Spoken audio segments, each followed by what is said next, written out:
Pag-uusapan ngayon sa Kamara ang pamamahagi ng fuel subsidy sa mga apektado ng pagtaas ng presyo ng langis. Pero ang transport groups nagrereklamo agad. Para sa update, magbabalita live mula sa Batasang Pambansa si Mobile Journal Arles de los Santos. Arles, kailan ba magsisimulang mamahagi ng fuel subsidy?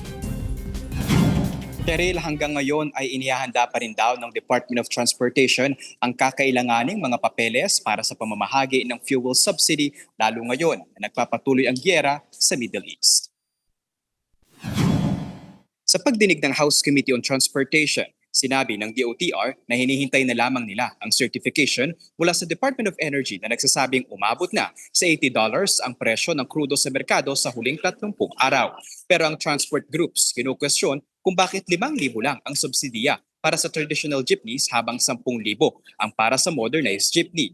Giit nila, pang 2 araw lang yan.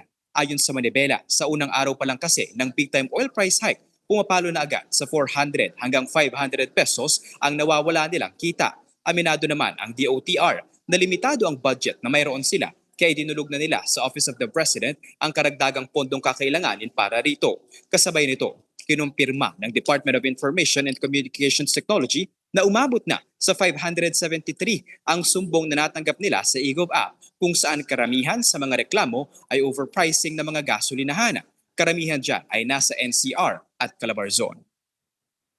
Sabi naman ng DOE Cheryl ay patuloy ang kanilang pakikipag-ugnayan doon sa 55 na mga oil companies na kanilang hinainan ng show cause order dahil sa kanila ay masyadong mabilis at masyadong mataas na presyo ng mga produktong petrolyo. Bagaman kasi Cheryl, meron tayong oil deregulation law, kailangan pa rin i-justify at ipaliwanag ng mga kumpanya kung bakit nga ba ganoon ang kanilang mga naging presyo. Ang kabiguan na gawin ito, yung pagpapaliwanag at pag-justify ay posible nilang kaharapin ang administrative at criminal charges ang malala. Posibleng makansela ang kanilang Certificate of Compliance. Cheryl. Maraming salamat, Mobile Journal Arles de los Santos.